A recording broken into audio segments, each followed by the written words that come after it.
Okay, so we've upstaged this. It's now twice as thick. We're at 1/8 of an inch. This is heavy gauge Gambeson for amp guard.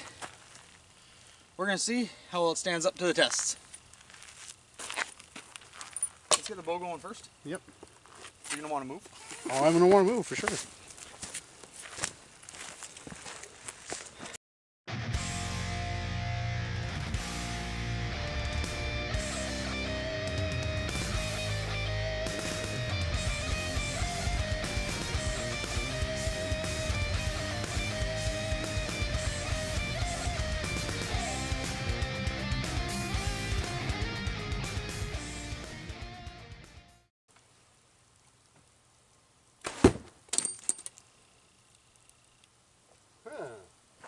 That was interesting.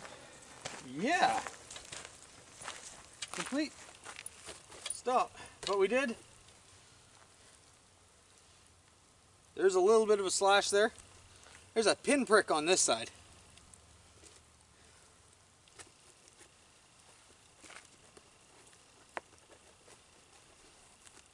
Time for the bodkin points. Time for the bodkin.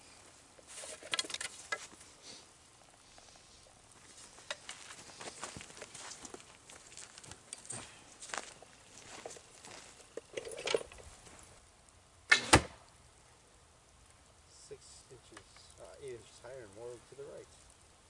Each arrow's warped a little bit, so yeah.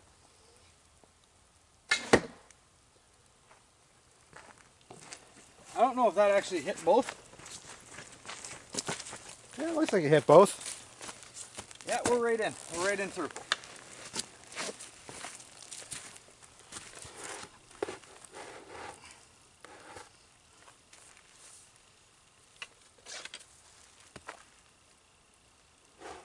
Yeah, pretty much the only thing that stopped it was the wood.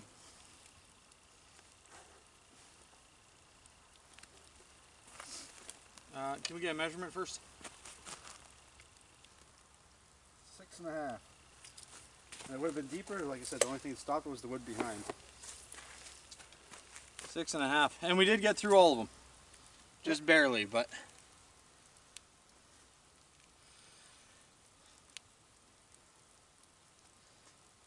Six and a half on a bodkin point. It would have been deeper, but again, it hit the wood underneath, which is substantial. It is. You want to set that back up? I'm going to do something in front of the camera. Yep.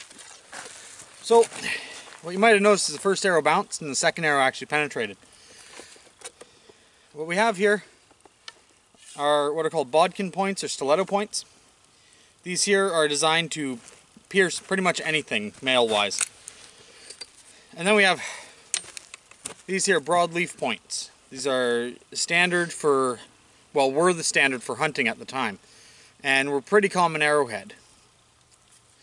This is the one that bounced. It actually had no impact on the Gambeson whatsoever. Well, it had no effect on Kevin. There was a small pinprick in the Gambeson. This one sank 6 inches in. 6.5. 6.5, sorry. 6.5 inches in. So, this would have been a kill shot. This would have been completely debilitating. And if you didn't hit an internal organ, this probably would have stopped you from moving a limb or whatever muscle group it had hit. So, on to the daggers.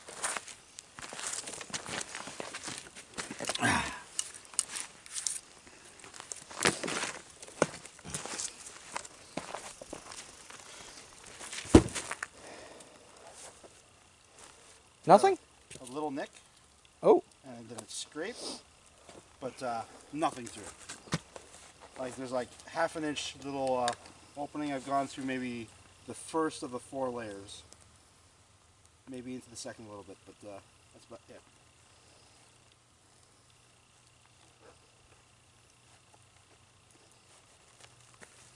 Also, not a good place to put the bow. Thank you. I just noticed that. I'm like, yeah, don't cut the bowstring. Yeah, preferably not.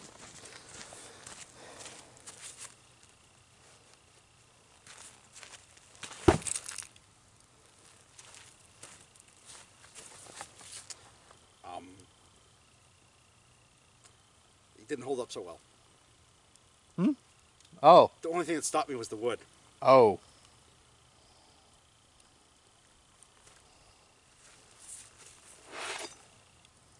And it didn't go inside the wound, it stayed outside. It still caught it and kept it out. Now that's something. And like I said, it would have been deeper, but the wood stopped me. That's 7.5 inches in.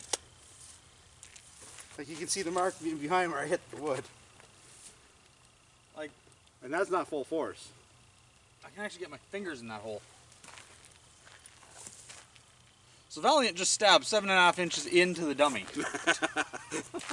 I don't think this would withstand a dagger very well. Nope. Onto the sword? Yep.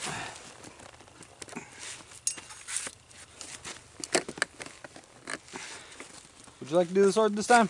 Sure.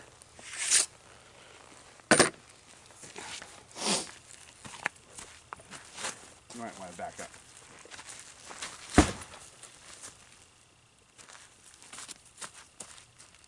That was already there. That was your stab. Yep.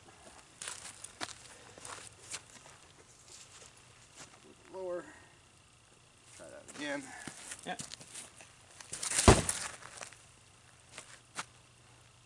You're still bending the dummy, so I definitely don't want to get hit by it, whether or not it would cut you. Yep.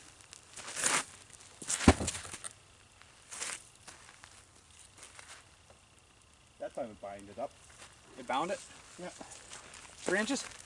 Yeah, I'd say about 3 inches. About 3 1/4. Yep, it didn't even go through. You just can see where it stopped completely. But again, you're not feeling it too well. Well, it seems to be pretty good at resisting little weapons. Shall I go on to the axe? Yes. Onto the axe. Let's axe it a quest.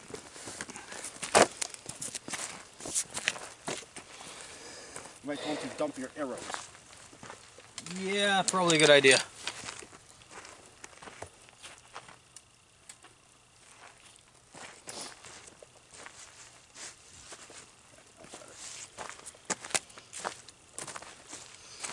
Some of you guys might remember this axe from last season. We've resharpened the point, the blade, and now we're going to use it for destruction again. Yay, destruction! I mean, poor Kevin. Poor Kevin.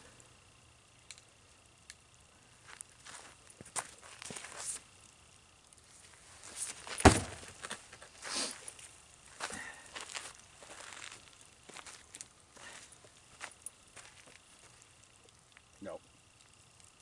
Buried it right up to the hilt. It's dead, Jim. Sorry, Kevin.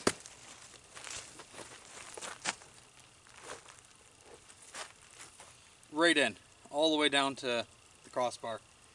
You can even see where it hit. Yeah. Split the duct tape. Do you mind? Let's see if we actually cut through.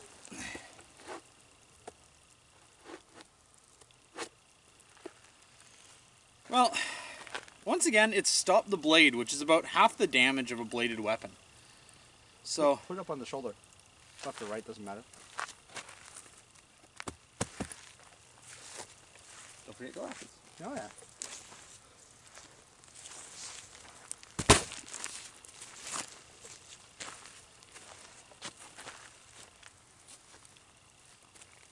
Oh yeah, broken collarbone for sure. Oh yeah.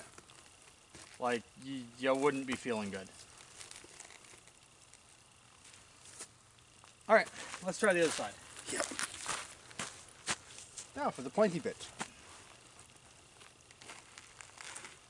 It's just a slip knot, so if you need to tighten it back up, you can. Fixed.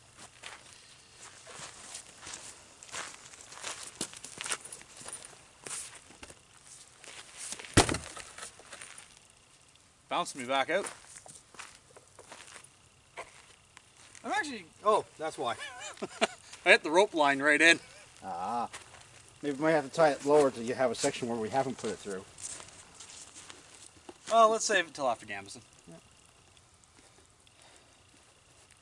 Bring more foam tomorrow too.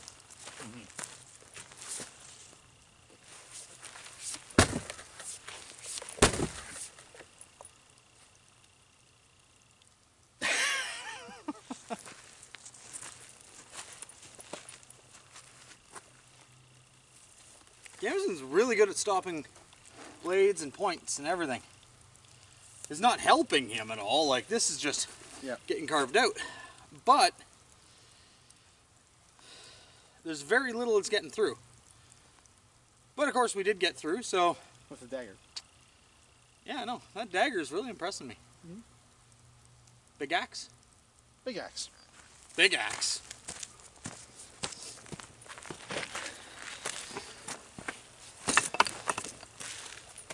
Since the last season, Armor's Bane has gone through a brand new transformation. We fixed the handle. Yeah, actually, Valiant fixed the handle. I'll let him talk about it. I decided to give it a more aggressive taper for better stabbing. Also in the back, I made it a little bit more tapered compared to what it was, so puncture more. And then I made the handle so it wasn't round anymore, so I can better edge align.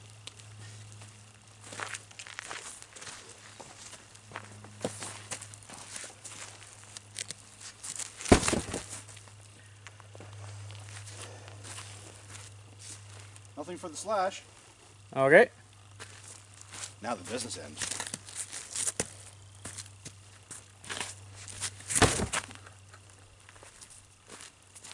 It bounded again. Maybe. Give me a sec.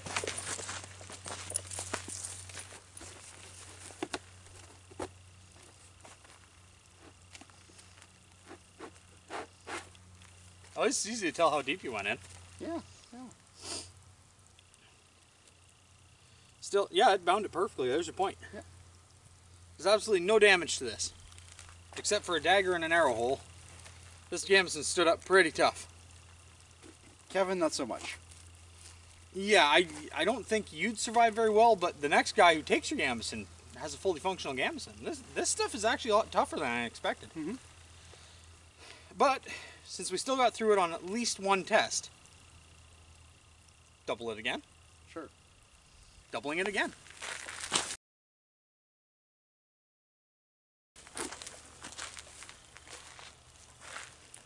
Okay, so what we have here is 8 layers of Gambeson. Well, it's supposed to be a 1/4 inch, but it is when it's compressed. And we put on an outer layer, because most of what you see in things like the Massajoski Bible and a few other historical depictions don't show a soft fabric, it shows a coarse fabric. So let's try to be a little historical on this one. Let's see if it'll stop arrows.